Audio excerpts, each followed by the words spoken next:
All right, so what is the state of real estate? Anyone want to tell me what your take is on it right now? Are we okay right now? Are we bad? What's the state? What do you think? We're okay? I read this the other day. The housing shortage has made housing transitions more difficult. Thus, the real estate sales industry is the most competitive it's been in 30 years. Would you agree with that? Yes or no? 6 months ago. Yeah. Things have definitely picked up here and there. There's ebbs and flows. Come on in. Hey. But I would say in the last 30 years, things have changed rapidly over the last 5. Right? At least technology, demands have gone up, expectations for realtors have gone up. Okay, so the state of real estate in general, though, is very, very, very competitive. Right? So interest rates are high, inflation's high, causing the cost of housing to skyrocket. That's especially happened in the last year, right? So it's now a bidding nightmare. I've been a victim of it. My wife and I were trying to buy a house recently. We put in a killer offer and got beat by an all cash, and we were way over asking. So your role as a realtor is pretty important right now. There's a lot riding on your success. Your ability to stand out from other realtors is, the margin's narrow, right? So my goal is to help you. That's the why behind today. Everyone on the same page? So here's how we're gonna stand out a little bit. Let's jump in. Oh yeah, real estate is hard. Right, that's how we feel, like that guy. Why is it so difficult, right? All right, so how do you win at real estate in 2023? That's what I want to answer today and help you with that a little bit. Sound good? I'm moving quick. Here we go. All right, so I got one simple answer. Be a good guy. You want to get people's business. You want them to trust you as a realtor. Be a helpful guy. Be trustworthy. We're going to talk about what that means now. How many of you guys have heard of StoryGrand? You said you did. Anyone else? And you just walked in a little bit? Okay. I want to take you through StoryGrand framework because it's going to kind of explain how you fit. What is your role as a realtor? And how should you set the right expectations when you are doing your job? So this is the StoryGrand framework. Let me give you the backstory. Donald Miller wrote a book back in 2005-ish called Blue Like Jazz. It was a New York Times bestseller, great Christian book. He's from Portland, Oregon, and he was kind of a hippie. And so his book was kind of revolutionary because it was just so different and reshaped Christian publishing at the time. He proceeded to write 4 other books, and they all just tanked. They were awful. And he couldn't figure out why. And so one day he was like, I'm not going to write another book. I've got to figure out what's going on. He ends up on a commercial flight sitting next to a lady reading one of his books. He's on the cover. She has no idea it's him. And he's like, all right, this will be good. I'm going to do market research. I'm going to ask her some questions about the book. An hour goes by, and by the end of that hour, he's just like, I have failed. She couldn't tell him the plot. She couldn't explain some of the things in the book. And so he's sitting there going, what have I done wrong? Why have I failed? So he hits pause in publishing, goes back to the drawing board, and then realizes that every good story, every good narrative, every good marketing campaign has a very similar framework, which is what's up there. I want to walk you through that. There's a character, there's a hero to every story. Hero usually has a problem, lack of identity, a pain point, something goes bad and they've got to solve it. Then they meet a guide. They meet someone who helps them along the journey. It's a mentor type of role. It's someone who has experience that they don't have, insights or whatever.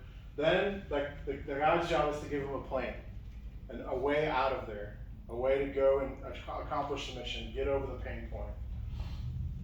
And then the guide's job is also to kick their butt, to get them out of their comfort zone, to push them to take action, to move forward. And then there's a decision. The hero's got to make a decision at some point. Do I want to apply what the guide told me to do and follow on this plan? or not. If I do, I might win. If I don't, there's a failure. So, you've probably seen this before. Here's Allstate commercial. Character has a problem. The problem is kind of the funny part of the ads, right? Mayhem is his name, yeah. He's always wrecking something. And the guide is who? Allstate insurance agent, right?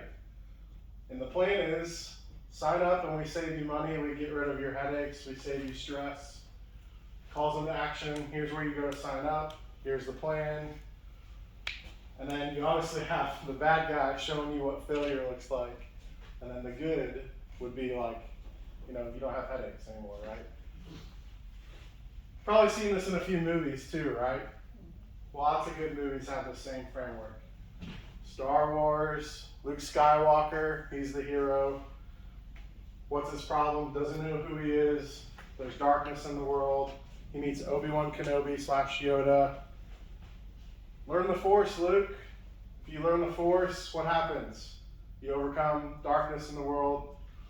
But there's also a cost. He'll explain if you don't go to the good side, if you don't fight for good, here's what's going to happen. But you see this all over, right? I know I'm putting up funny gifs, but think of all these different stories. Forrest Gump has a guide. So you see it, you get in there, you see it? Here's how this applies to Gibson. You were the guide. Bad marketing puts you in the hero seat. Good marketing makes you the guide that helps people. That's the vision of Gibson, is loving our neighbor through service, radical service, giving people sort of their dream come true and helping them along the way. Too many times, I see this all the time, marketers put themselves in the hero seat. Look at my experience, look at how cool I am, look at, how successful I am. Do you think they really care? No. What they want to know is, can you help solve my problem? Can you put me in my dream house? Right? So that's why we're going to talk about being a guide. Here's what I wrote for Gibson. Let's walk through this real quick. So, Gibson clients here, what do they need? What's their problem? They need a house, they need it now, and they need it cheap. Right? No, they're either selling a house, or they're buying one, or they're making an investment. I would say in Northwest Arkansas, the investment climate is really high right now. There's an increase right now with Airbnbs, people that are wanting to buy a second home and rent it out, so on and so forth. Their pain points. What's their pain points? I know it's probably hard to read. Stress, cost, location, time. As a realtor, you got to know what their motivating factors are. You have to understand, yes, they want a house over here, but why? And what's driving that decision, right? So you're the guide, and what's your mission? What's the plan you're supposed to give them? An excellent experience. What's an excellent experience in real estate feel like? Well, good communication, responsiveness, expertise, knowing what you're talking about, knowing the area, knowing how to put in a good bid and negotiate, knowing how to handle a really difficult situation, not contributing to drama, right? Those are all really good prerequisites for being a really good real estate agent, right? And then there's the strategy. How do you get people to do things? How do you strategize on selling something versus buying? What's your plan when you list it? What's going to separate that house from the others in the neighborhood? How are you going to put together a creative listing that gets people's attention right away? I'm asking a lot of questions here, but all that is your job, right? And that's a lot. There's a lot going on in real estate. Contracts, marketing, sales, public relations sometimes. You're putting out fires. There's a lot going on. So the good news is, though, if you're playing the role of a really good guide and you understand this framework, it'll give you a lot of context for how to set yourself up for success. Because at the end of the day, most people are going to go out, and you know what they're going to ask themselves when they're hiring an agent?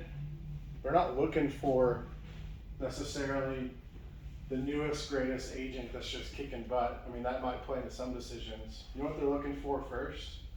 Someone that understands them. Someone that they feel like they can trust. And the good news is you don't have to be super flashy for that. You just have to build relationships. You have to be who you really are, and people will follow that, right? All right, enough of my soapbox here. Is this helpful? Mhm. Yes? No? Feel very good? Yep. All right, so here's how this plays out in marketing a little bit more. Here's the role of a good guide. Okay? Think of any good story, any good narrative where there's a guide or a mentor role. First of all, be trustworthy, right? How do you earn trust in real estate? Well, do what you say you're going to do. Be ethical. Don't bend the rules. Here's another one. Speak to the pain points. So the reason why a good guide is a good guide is they can say, I've been where you are and it sucks. And I know what that feels like and I'm here to help you. In a cheesy way, think of all the good infomercials. They always start with, have you ever, or are you tired of back pain? Like they name the pain point from the start, right? So that's how they qualify you and your ears perk up. You're like, that's me, I'm here to listen. That's, okay, I need that product, right? So speaking to the pain points, that might be posting something that says, buying a house is really stressful. Or in today's market, are you tired of being outbid? Or are you looking for a neighborhood in this location and is it hard to get to? Yeah, it is, right? So identifying those pain points, speaking to them is crucial. Giving a plan of action, a good guide gives a really good plan of action. So showing people sort of a futuristic way of where you're going to take them. I call it the finish line. So if everything were to work out, what's the finish line look like?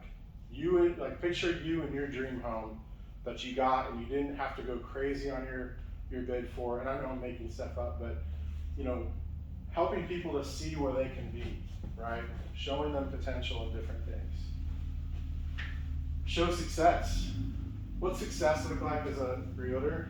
Well, a house sold in a certain amount of time, or if you're listing it, maybe it got overbid, right? Or it went over the asking price. Showing evidence of that. Here's something I want to plant in your minds. Oftentimes in the story brand framework or any story, right before the hero has to make a decision, what happens? They get nervous. They start to have fear creep in. They start to second guess. And so a good guide's job is to go, you can do this. We're in this together. Let's go forward. We've got this, right? That's what I mean by showing success, showing them that they can do things, affirming them, affirming the good in things. Last but not least, you've got to call the hero, take action, right? So that means when things are not moving, your job's to get them moving. But not to be like forceful. It's to be strategic and gentle. It's maybe asking questions that plant thoughts in their brain, right? Doesn't this feel like a good guide? Like someone who's got your best interests at heart? Yeah. So that's how real estate should be. That's how marketing should be. And I put some notes here. Empathy, be a good listener, keep your word, be an encourager, affirm expectations and concerns, show them your strategy to sell or find a house, give them insights, be proactive, testimonials, share pictures and stories, show a vast network, be present on social media, be clear in your message, give radical service. You'll have all this in my slides after this. I'm gonna keep moving. Who are these guys right here? Told you some of you are in this. They're absent. They're both So they absent, are. yeah. I want to brag on both of them. This guy's a really good guy. He's killing it right now. He's making a lot of money right now. And why do you think that is? Well, he's a good guy. People trust him. He knows how to make people feel seen and heard. Not only that, but he knows his stuff. And when he gets on something, he's like an attack dog. He gets crap done. But don't you think he feels a lot of this right here? Yeah. And then you got Nick. This guy's crazy, by the way. Mullet guy. But just the other day, I saw Nick doing a post about thanking his clients and buying dinner. That's a good guy, right? That turns heads. We're all kind of seeing that? Mm-hmm. All right, so now let's talk about marketing and branding real quick. How am I doing on time? Okay, we're doing okay. So what is branding? A lot of people think branding is logos and this kind of stuff, and that's part of it, but I want to reshape your thoughts on branding real quick. A brand is a person's gut feeling about a product, service, or organization. It's not what you say it is, it's what the customer says it is. Anybody can throw a logo up, anyone can paint a wall yellow and call it branding, but the customer's always right. They're gonna tell you what they're feeling, and if they feel right when they engage with you, that's branding, right? So there he is, look at this. You just missed your intro. Hold on, you're on the screen. Sorry. I was bragging on you. That's big. Can get you a chair, Nate. So, James, I'm good. So basically, when we're talking about branding, branding is more than just a logo, it's how they experience something, right? Which means from start to finish as a realtor, from the time that they call you and say, I've got something to list, till they're at the closing table. I would say even until after they're at closing. When you call and check up on them a month later and go, hey, how's the new house going? That is the whole experience of a good brand, right? Here's a couple other thoughts. Branding establishes the why behind a company. What's our why at Gibson? Love your neighbor, right? I would say that's probably a pretty good why. If people get through the whole process and they don't feel like they got to experience genuineness and a relationship and a loving transaction through the whole process, I think we've probably missed it, right? So branding is what communicates the heart and purpose and mission, and if done correctly, answers the question, what do you stand for? What do you stand for? This isn't the marketing pitch you probably thought you would get today. It's a little bit more about internal, right? We're gonna get to external in a second, but if you get internal right, everything you do external will be right. And that's what I'm trying to show you is from the start, if your heart's in the right place, everything else will fall right where it needs to be. And I'm telling you that from experience as a marketing guy. You can't polish a turd. You can try, but it's not very easy, right? All right, what's marketing real quick? Marketing is advertising. It's the all-encompassing strategy, promotion, and communication the company has with an audience. So branding is an experience. Marketing is what? Getting attention, right? It's the hooks in the water, right? Here's a fun explanation of marketing. I'm gonna read this real quick. If the circus is coming to town and you paint a sign saying, circus coming to the showground Saturday, that's advertising. If you put the sign on the back of an elephant and walk it into town, that's promotion. If the elephant walks through the mayor's flower bed and the local newspaper writes a story about it, that's publicity. And if you get the mayor to laugh about it, that's public relations. And if the town citizens go to the circus, you show them the many entertainment booths, explain how much fun they'll have spending money at the booths, answer their questions, and ultimately, they spend a lot at the circus, that's sales. And if you plan the whole thing, that's marketing. Isn't that clever? So marketing is more than just throwing a listing up. It's having a strategy. It's thinking strategically from start to finish. How is this going to get someone's attention? Who is this made for? Who is the typical buyer for this? It's thinking from start to finish and going, how do I do the best job stewarding this, right? So I'm hitting home on a lot of these things because that's a very big piece of good real estate here. Marketing is what grabs their attention and then keeps it. So it's about getting their attention and then stewarding it correctly. That's the whole point of this. So how does this apply to you? What I just said. Right? Marketing is getting someone's attention, branding is stewarding their attention with purpose. So it's using the opportunities that you have. It's not just throwing something up on social, it's being a little bit more careful, it's being selective. It's thinking through who's gonna read this and why should they pay attention. What action should they take after they read something? All right, so back to what I'm keep emphasizing, being a good guide. Being a good guide is part of being a good realtor. So a good guide has a great personal brand. Let's talk about personal branding and what that is. This is a good friend of mine. Is that Charles Greathouse? It's Charles Greathouse. Okay. It's having a good headshot. It's having great marketing assets.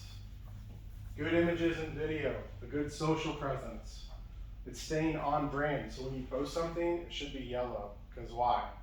Well, Gibson's yellow, right? Some of you guys out here posting green and purple and red and driving you crazy. Stay on brand, right? And I'll come back to some of this stuff in a minute. Good personal branding is being helpful. Hey, look at that guy. One of the things I love, I'm using David as an example. David's one of the best I've seen at posting lots of freebies in his social posts. He gives a lot of information away. But guess what that does when you give a lot of information away? It makes People- other agents really mad. Yeah, well, that it makes people think of him as an expert. It reminds people that he knows what he's talking about. So guess who they're going to call when they've got a question about something complicated? The guy in the back of the room who's a nerd and has posted about it, right? Okay, so being generous, giving things away. I put think like a news desk. Here's what I mean by that. When a state of the industry report comes out from Arvest, or you see a publication about interest rates, jumping up, respond to that. Respond to it publicly. Give your response. Encourage people. There's hope. You should think like a news desk. That when something goes out, you go out. You respond to that. You let people know that you're watching that too. That you have a pulse on what's going on. And sharing insights, giving things away, saving time with your clients with great systems and processes. Well, how do you do that? How do you think you can save clients time? It's being really thoughtful and thinking about what they're worried about and staying steps ahead of them so they don't have to think about it, right? I think some of you know how to do that very well. Like, okay, let's think about this practically. Someone buys a new house, what's their next steps? Lending, insurance, utilities, inspection. See where I'm going? So having all that where it's like, here you go, it's ready for you. And I know you guys are trained on some of this, but even beyond that, it's like a moving company. It's the little things. We don't want to let those details drop. And you're like, why is this marketing? It really is, right? It's experience all the way through. Here's another one, going above and beyond. Here's one of my favorites, thinking like an investor. So when you list a house and you know that it's in an upcoming area, if you were given someone else's money to invest, why would you buy that house? Are you helping your clients think through that? What's their equity play? If they chose to move out in 2 years, could they turn it into a rental? Would it make a really good Airbnb down the road? Have you considered looking at comps for rentals and Airbnbs when you're looking at a house just to see if they have multiple options down the road? That if it's not just a personal house, that they've got some things? Or here's another one. Is there a pro forma that you could fill out for them and throw it at them and go, hey, I think you could probably cash flow this at current interest rates at this much a month? Do you think that separates you from other agents? Yeah. And it doesn't take but about 2 or 3 minutes to just fill some stuff in. So it's that kind of stuff. It's even thinking along the lines of, they're buying this house in this area and I just heard this announcement that they're putting in this park or they're doing this over in this way. So over time, while the price might be high right now in this house, 2 years from now, it's going to be here. So really, this is a great purchase for you, and here's why. So it's thinking a little bit outside the box and going beyond their expectations. And it's really just being generous, going above what you think they're going to ask, trying to go above and beyond with those kind of details. And then here's my favorite one. You see the meme there? Did we just become best friends? My point on this one is, be a good friend. Be thoughtful, be loyal to them. They're going to be emotional but how can you find a way to be a really good friend throughout the process? People want to do business with good people. So sharing your why, what motivates you, being clear on your goals, tell people who you want to work with. If there's a type of client that you really want to work with, be vocal about it. I want to work with someone that's, middle-aged and, probably works at Walmart. No, I'm saying be vocal about who you want to serve. Who do you want to serve? Can you answer that question? Who is your best client? Who is your ideal client? Right? And then think about that as you're posting, as you're making some of your actions. Are you catering to those types of people? Are you attracting them with your performance and the way that you're acting? If you want to deal with high net worth owners where your money's more in a bigger transaction, what do they care about? If you're passionate about helping small beginner families, what are they going to care about? Proximity to schools, parks. So just catering to who you think you're called to serve and being clear about that. Everyone on the same page? I know we're moving fast. Is this okay? Mm-hmm. Thanks for putting up with my cheesy gifts, by the way. All right, here we go. Here's some no-nos for marketing. Here's some things I'm going to call some of you out on. Not personal. I'm not going to call anyone out in this room. I'm just going to put a couple notes here about things that I've seen, okay? Not giving enough information. Some of you write like you speak, which is like 3-word sentences. Be a little bit more descriptive. Make it a little sexy when you write that description. Some of you are essay writers. You write 1,000,000 words for one listing.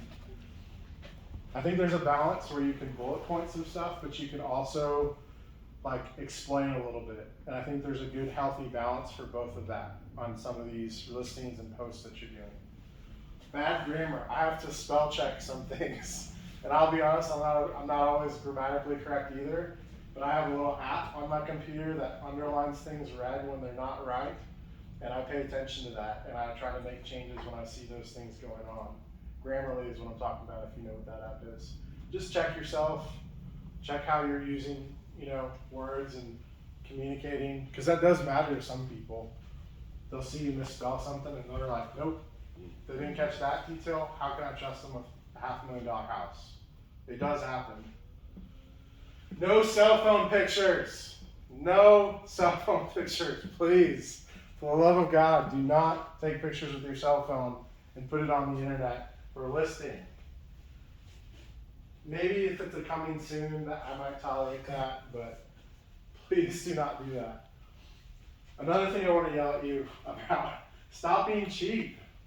Realtors have a reputation for being very cheap in this market. I think we have it easy. We can sell stuff pretty fast here. But I've got a good buddy who's in LA, and he's a broker in LA, and he has to spend thousands on listings, thousands and thousands.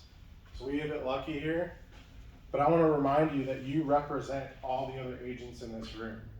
You represent Gibson, so if you're being cheap and your marketing looks bad, how do you think that plays with the other people on the team? Doesn't look good. So I want to remind you, pay for excellence. If you value excellence, prove it. Show it. And it's not just about being cheap with photography, it's your time. Are you really investing in the clients you're getting? Are you giving them full focus when you're giving them, when they're giving you their business? Are you all in with them? And again, be clear about your purpose. What do you value? One of the things I love about this room is a lot of you talk about faith often. If that's something you value, let's be honest about it. If it's CrossFit, if it's mountain biking, that will attract people. People want to be around people that are like them. So if you show some depth in things, that's what they're gonna pull themselves towards.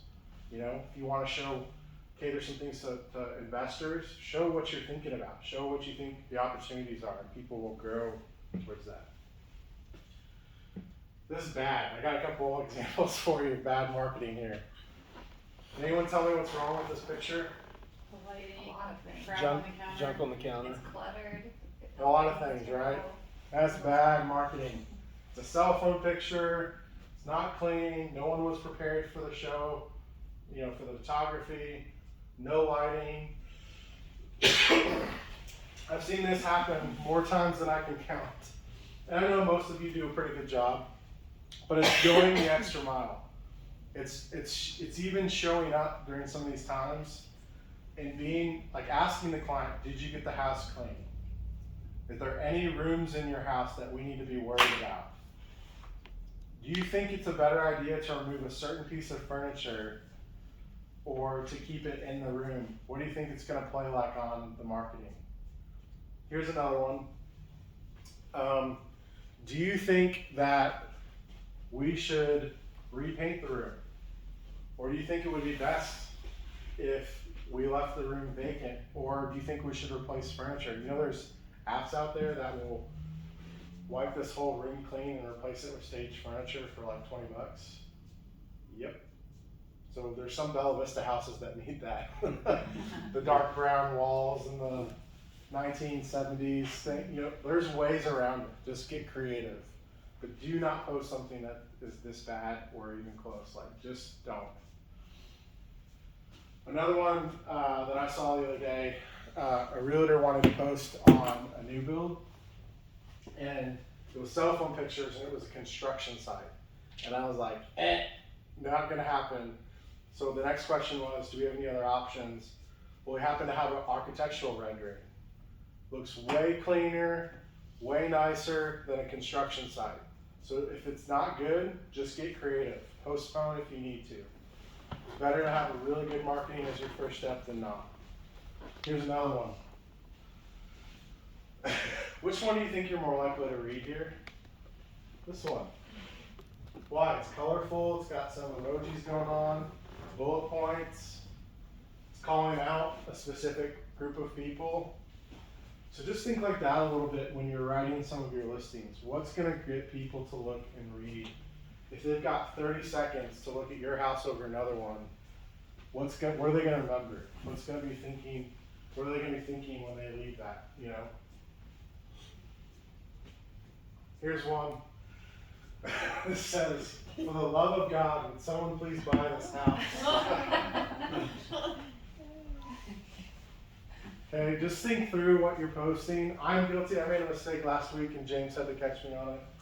But we have to think through and reread stuff and be intentional, right? What's going to get them to take interest?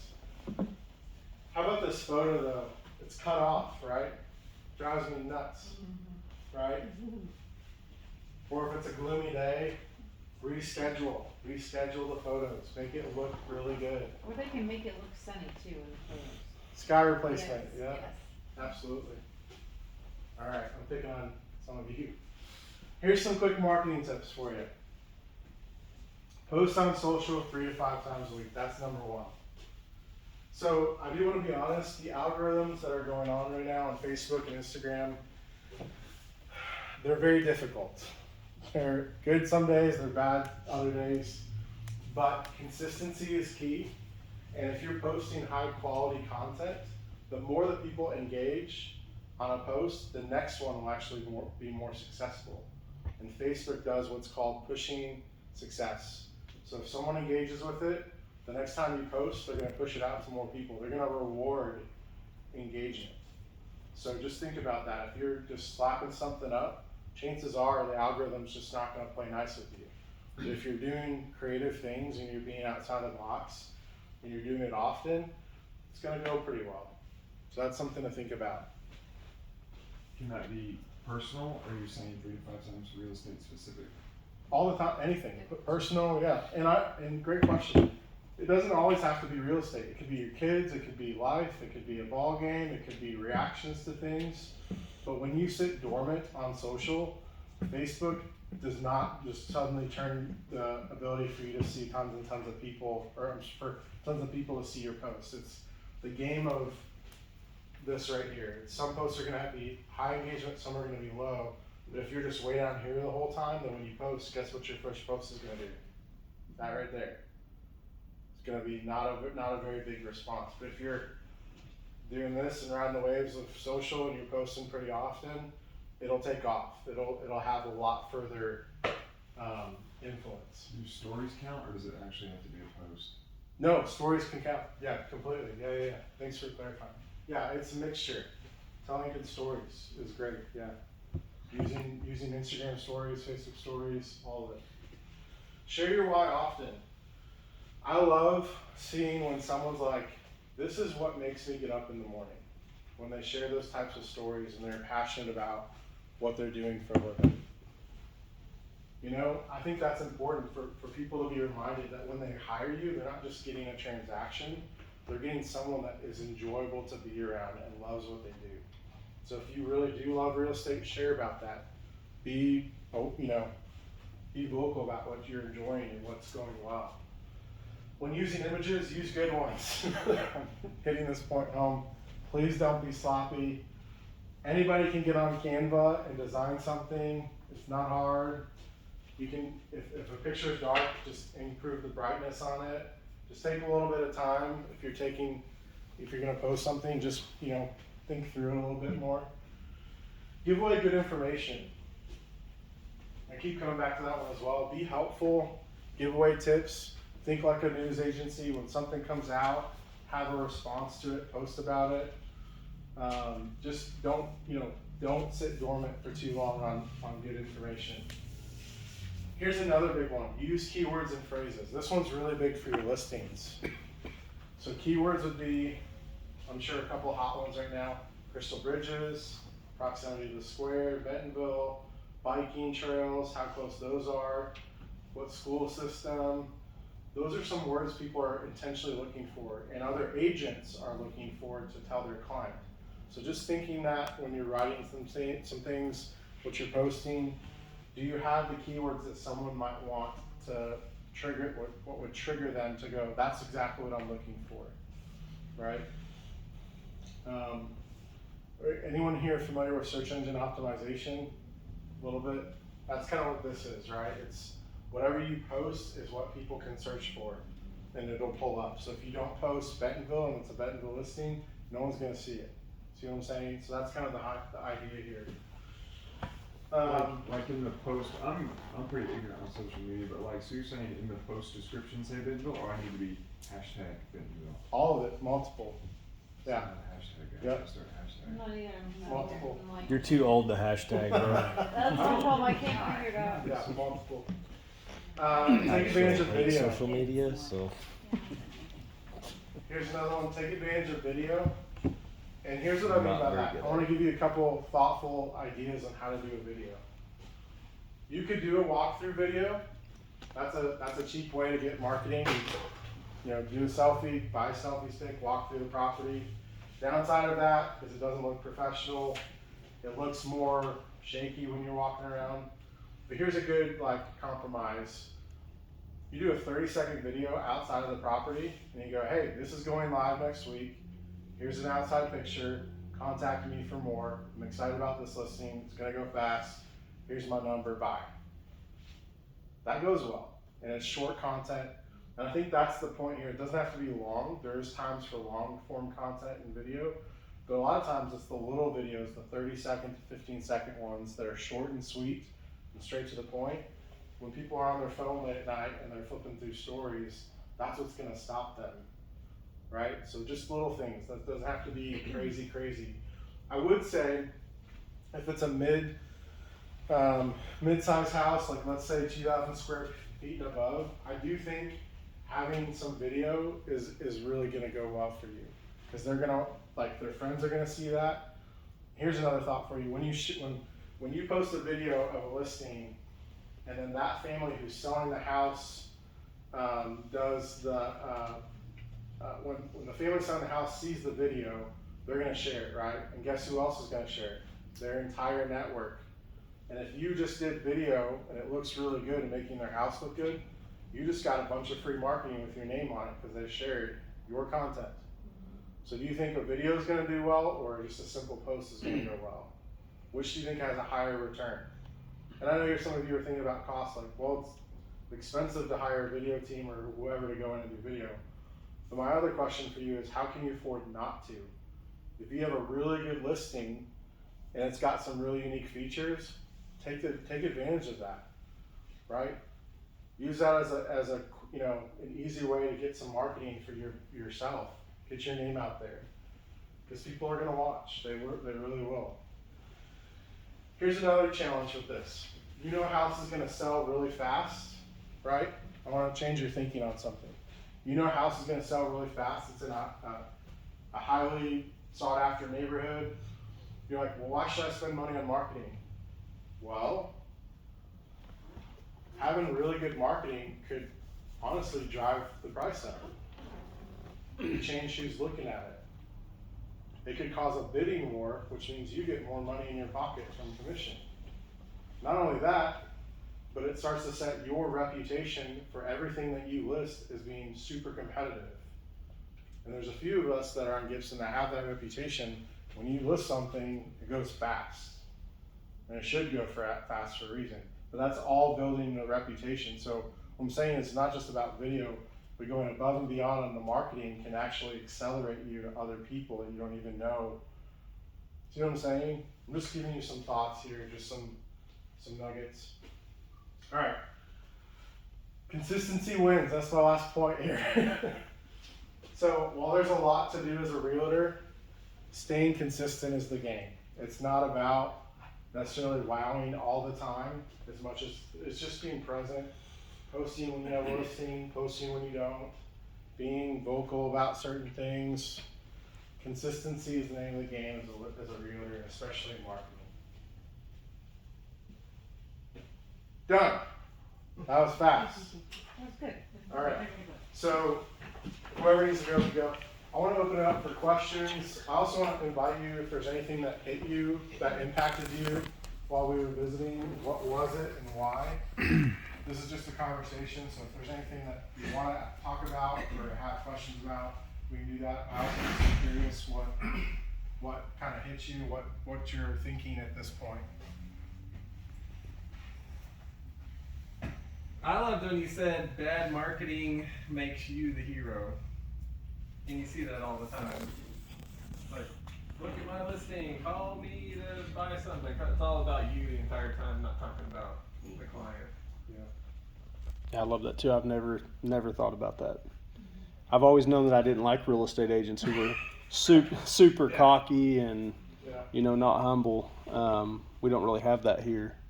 Even our top guy, Jared, he's just not like that. Every post you see is very humble. And I think that's something that sets us apart. But I've never been able to put it in words like you did, so that's really cool.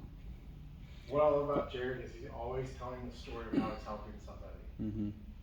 That's pretty like read his stories, they're genuine.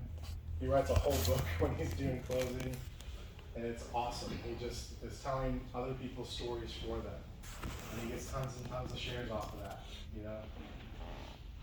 One thing I thought about too is I don't remember where we were at when I thought about this, but sharing listings. When we share listings and a link to it, I would love to see us share that to the Gibson website with a Gibson link every time. Because we're using, sometimes I see Zillow, sometimes I see Realtor.com, and I understand that we've had issue in the past where we did a trial with a requirement to sign into the website. And that was a little bit of a challenge when sharing those links. People get mad sometimes when they have to sign in to see it. So we have removed that. So I'm letting everyone know, like, I would love to see our website shared more, and that requirement's gone to sign in. So. Oh, I didn't have time to put this in, but I wanted to let you know too, we are running ads for your listings. So if you have some, you can send. Use that to sell. Like when you get a listing, tell them we're running Facebook ads as soon as this goes live. And we target those pretty heavily. It's not like there's fair housing requirements, so we can't like discriminate in how we target, but it's very it's still pretty effective. You can still get a lot of clicks on things, but we can't discriminate age or gender or race or it just removes all those things, but there still are ways around it. We target people that have certain interests. try to target certain geographies, but it's pretty awesome, you know, to have that ability to say, hey, we're gonna spend some money and this is gonna get seen to a lot of people quickly. So just know that that's going on. What other questions we have? Any other thoughts, questions? Every punk should be yellow. If you're on a Team Gibson, I would encourage I at always least put the the logo. I always put the logo on there, but like, you know, Valentine's He's Day. the marketing guy. I'm not pressing that. Stay on brand as much as you can, please. Yeah. You know, honestly, just get a Canva account, upload the Gibson logo, and put every picture that you're gonna post that's real estate related through that, so at least there's a logo on there somewhere. Or here's another one for you. You can make a little thing at the bottom with your contact information.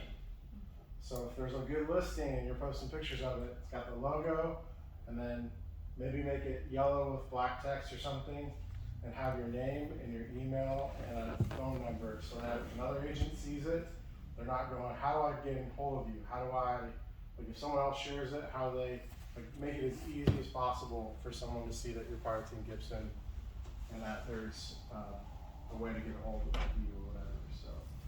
Do you have a preferred platform? Like if I was gonna lean in on something, Facebook, LinkedIn, whatever, I'm not a social media ninja, but. Yeah, good question. So in the last year or two, I would say Instagram has really become heavier. I don't want to discriminate, but I want to be honest.